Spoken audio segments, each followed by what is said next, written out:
আকাশবাণী কলকাতা, স্থানীয় সংবাদ পড়ছি সুদীপ বসু। প্রথমে বিশেষ বিশেষ খবর। নির্বাচন কমিশন আধার কার্ডের সঙ্গে এপিকে সংযুক্তিকরণের বিষয়ে আগামী মঙ্গলবার বৈঠক ডেকেছে। ভুয়ো ভোটারের সন্ধানে জেলা থেকে ব্লক স্তর পর্যন্ত কোর কমিটি গঠন করছে তৃণমূল কংগ্রেস। ভুয়ো ভোটার তালিকায় ঢুকিয়েছে তৃণমূলই, অভিযোগ বিরোধীদের। ইফতারের অনুষ্ঠানে যোগ দিতে মুখ্যমন্ত্রী মমতা ব্যানার্জি আগামীকাল ফুরফুরা শরীফ যাচ্ছেন।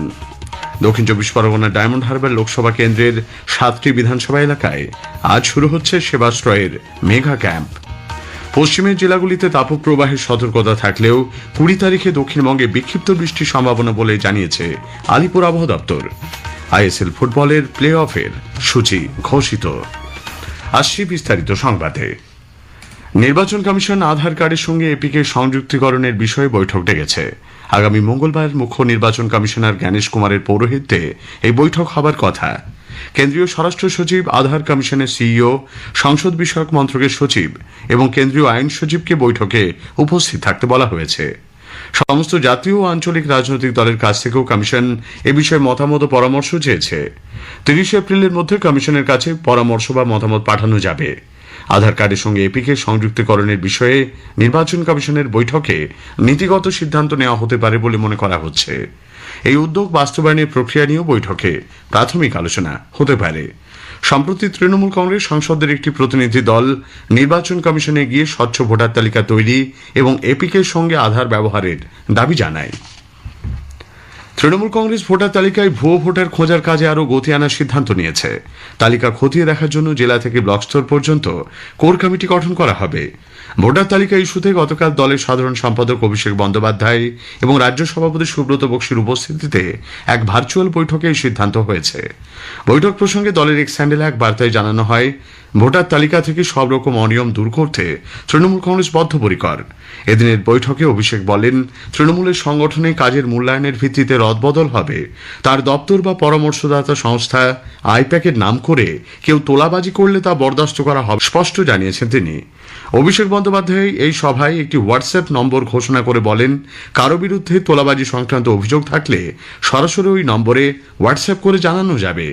রাজ্যের নির্বাচন পরিচালনায় কমিশনের ভূমিকা নিয়েও বৈঠকে প্রশ্ন তুলেছেন অভিষেক।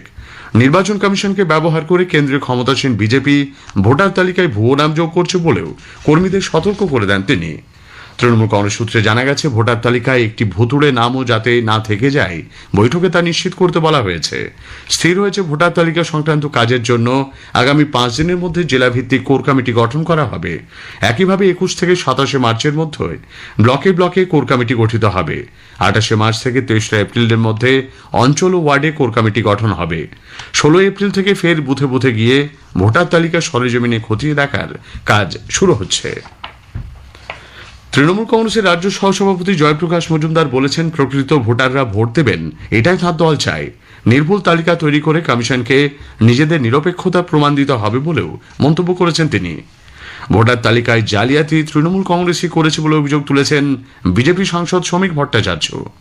তৃণমূল মুছে যেতে চলেছে। যারাই এ ধরনের অভিযোগ করেন তাদের আয়ু খুব একটা বেশি হয় না। পশ্চিমবঙ্গের ভোটার তালিকায় রোহিঙ্গা ঢুকেছে, বাংলাদেশি মুসলমান অনুপ্রবেশকারী ঢুকেছে। প্রত্যেক বুথে তৃণমূল কংগ্রেস ভেজাল ভোটার ঢুকিয়েছে। এদের সরানোর জন্য তো আমরা 13 লক্ষের বেশি ভোটারের নাম আমরা পৌঁছে দিয়ে এসেছি নির্বাচন কমিশনে, এবং আরো কয়েক লক্ষ নাম যাবে। দলের নাম করে তোলাবাজির অভিষেক বন্দ্যোপাধ্যায়ের অভিযোগ প্রসঙ্গে সিপিআই নেতা সুজন চক্রবর্তী বলেছেন, এ নিয়ে আগেই তৃণমূলের নেতারা অভিযোগ তুলেছেন। আইপ্যাক এখন অভিষেকের কোম্পানি, অভিষেকের নাম করে টাকা, অভিষেকের আইপ্যাকের নাম করে টাকা, এবং এগুলো উনি নতুন কি বলছেন? এতো ওলাফলিক খ্যাত মদন মিত্র অনেকদিন আগে বলে দিয়েছেন যে আইপ্যাক টাকা দিয়ে সমস্ত কাজ করাচ্ছে। তখন তো বলতে পারেননি যে মদন মিত্র আমার চাইতে তাহলে বেশি ঠিক কথা বলেছে। তৃণমূলের নেতারা জানতেন, সবাই চুপ করে থাকতেন। ইফতারের অনুষ্ঠানে যোগ দিতে মুখ্যমন্ত্রী মমতা ব্যানার্জি আগামীকাল ফুরফুরা শরীফ যাচ্ছেন। উন্নয়ন প্রসঙ্গে স্থানীয় বিধায়ক তথা ফুরফুরা শরীফের পীরজাদা নওশাদ সিদ্দিকীর সঙ্গে মুখ্যমন্ত্রীর সাম্প্রতিক বৈঠকের প্রেক্ষিতে এই সফর তাৎপর্যপূর্ণ বলে মনে করা হচ্ছে। রমজান মাস উপলক্ষে ফুরফুরা শরীফে সরকারি উদ্যোগে ইফতার সমাবেশের আয়োজন করা হয়েছে। পাশাপাশি সফরে পীরজাদা তোয়াহা সিদ্দিকীর সঙ্গেও তার বৈঠক হতে পারে বলে জানা গেছে। বিধানসভায় বিরোধী দলনেতা এবং মুখ্যমন্ত্রী সহ শাসক দলের বিধায়ক মন্ত্রীদের ধর্মীয় রাজনীতি নিয়ে প্রতিযোগিতা চলছে বলে উল্লেখ করে এসোসিয়েট কমিউনিস্ট এর তীব্র নিন্দা করেছে। দলের রাজ্য সম্পাদক চণ্ডীদাস ভট্টাচার্য গতকাল এক বিবৃতিতে বলেন, ধর্মের নামে এই প্রতিযোগিতা পশ্চিমবঙ্গের রাজনৈতিক ঐতিহ্যের সম্পূর্ণ বিরোধী। রাজ্যপাল ডক্টর সিভি আনন্দ বোস পৃথিবী ও প্রকৃতির জন্য 1 ঘন্টা আর্থ আওয়ার পালনের আহ্বান জানিয়েছেন। 22শে মার্চ রাত 8:30 থেকে 9:30 পর্যন্ত পৃথিবীর জন্য সবচেয়ে গুরুত্বপূর্ণ 1 ঘন্টা আর্থ আওয়ার পালন করা হবে। এক্স হ্যান্ডেলে আজ এক বার্তায় তিনি যুব সমাজের মধ্যে পৃথিবী রক্ষার চেতনা গড়ে তুলতে নিজেদেরকেই অনুপ্রেরকের কাজ করতে হবে বলে উল্লেখ করেন। 2024 সালে সাহিত্য অকাদেমি পুরস্কারের তালিকায় বাংলা সাহিত্যের কোনো পুস্তক বা লেখকের অনুপস্থিতি সারা দেশে আশাভঙ্গ, বিস্ময় ও বিভ্রান্তি সৃষ্টি করেছে বলে পশ্চিমবঙ্গ গণতান্ত্রিক লেখক শিল্পী সংঘ বিবৃতি দিয়েছে। এ প্রসঙ্গে সংঘের সভাপতি পবিত্র সরকার ও সাধারণ সম্পাদক রজত বন্দ্যোপাধ্যায় গতকাল দিল্লিতে সাহিত্য অকাদেমির সচিবকে চিঠি পাঠিয়েছেন।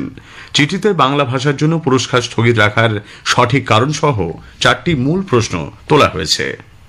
স্থানীয় সংবাদ শুনছেন আকাশবাণী কলকাতা কেন্দ্র থেকে।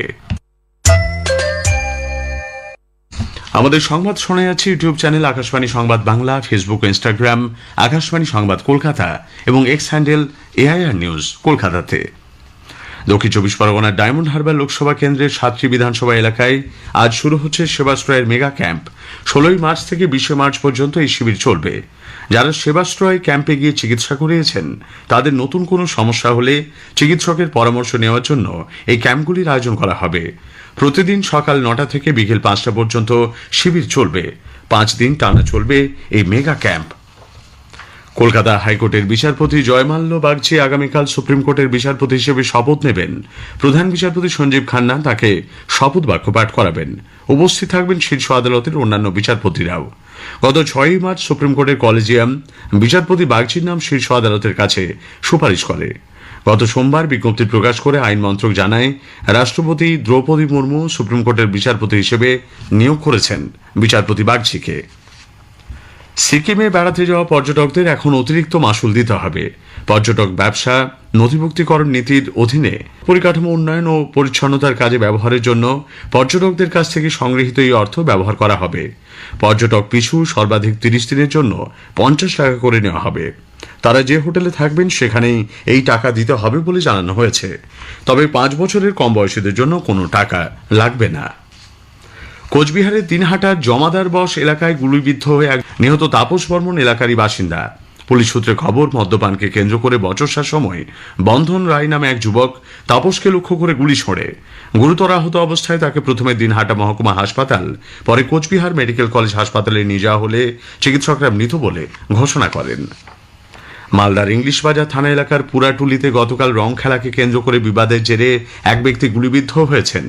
বিপ্লব ঘোষ নামে ওই ব্যক্তির হাতে উত্তর 24 পরগনার টিটাগড় পুরসভা 13 নম্বর ওয়ার্ডে দোল খেলার সময় তৃণমূল কংগ্রেস কর্মী আকাশ ওরফে অমর চৌধুরীকে খুনের ঘটনায় দুজনের 10 দিনের পুলিশ হেফাজত হয়েছে। ওই যুবককে বাড়ি থেকে ডেকে নিয়ে গিয়ে ধারালো অস্ত্র দিয়ে কুপিয়ে খুন করা হয়। এই ঘটনায় পবন রাজভর ও তার বাবা রাজকুমার রাজভরকে গ্রেপ্তার করে পুলিশ। পুরনো শত্রুতার জেরেই খুন বলে পুলিশের অনুমান। রাজ্যের পশ্চিমের জেলাগুলিতে আগামী 2 দিন তাপপ্রবাহের সতর্কবার্তা থাকলেও 20 তারিখে দক্ষিণবঙ্গের জেলাগুলিতে বিক্ষিপ্ত বৃষ্টির সম্ভাবনা বলে আলিপুর আবহাওয়া দপ্তর জানিয়েছে। আবহাওয়া দপ্তরের বিজ্ঞানী সৌরিশ বন্দ্যোপাধ্যায় আকাশবাণীকে জানালেন, আগামী কয়েকদিন 2 দিনে বিশেষ করে দিনের তাপমাত্রা আরো 1 থেকে 2 ডিগ্রি মতো বাড়ার সম্ভাবনা রয়েছে। ফলে তাপপ্রবাহের সতর্কতা থাকছে মেনলি পশ্চিমের কয়েকটা জেলায়, পশ্চিম বর্ধমান, বাঁকুড়া, বীরভূম, ঝাড়গ্রাম, পশ্চিম মেদিনীপুর। সর্বোচ্চ তাপমাত্রা 40 ডিগ্রি বা তার বেশি এবং স্বাভাবিকের থেকে 5 ডিগ্রি বা তারও বেশি সর্বোচ্চ তাপমাত্রা। এটা 16-17 তারিখেও কন্টিনিউ করবে। 16-17 তারিখ দক্ষিণবঙ্গের অন্যান্য জেলাগুলো গরম অস্বস্তিকর ওয়েদার থাকবে। বেশিরভাগ জায়গাতেই সর্বোচ্চ তাপমাত্রা 35 ডিগ্রি বা তার বেশি থাকবে। 20 থেকে 21 তারিখের মধ্যে দক্ষিণবঙ্গের জেলাগুলিতে বিক্ষিপ্তভাবে বজ্রবিদ্যুৎ সহ বৃষ্টিপাতের সম্ভাবনা রয়েছে। ইন্ডিয়ান সুপার লিগ ISL এর প্লে অফের সূচি ঘোষিত হয়েছে। 29 মার্চ প্লে অফের নকআউট পর্বের ম্যাচে বেঙ্গালুরু FC মুম্বাই FCর বিরুদ্ধে খেলবে। লিগ পর্যায়ে প্রথম ও দ্বিতীয় স্থানে থাকা মোহনবাগান সুপার জায়ান্ট ও FC গোয়া সরাসরি সেমিফাইনাল খেলবে। শেষ করার আগে স্থানীয় সংবাদের বিশেষ কিছু অংশ আরও একবার। নির্বাচন কমিশন আধার কার্ডের সঙ্গে এপিকে সংযুক্তিকরণের বিষয়ে আগামী মঙ্গলবার বৈঠক ডেকেছে। ভুয়ো ভোটার তালিকায় তৃণমূল কংগ্রেসের নাম ঢুকিয়েছে বলে অভিযোগ বিরোধীদের। ইফতারের অনুষ্ঠানে যোগ দিতে মুখ্যমন্ত্রী মমতা ব্যানার্জি আগামীকাল ফুরফুরা শরীফ যাচ্ছেন। স্থানীয় সংবাদ শেষ হলো, এরপর খবর 9:15 মিনিটে।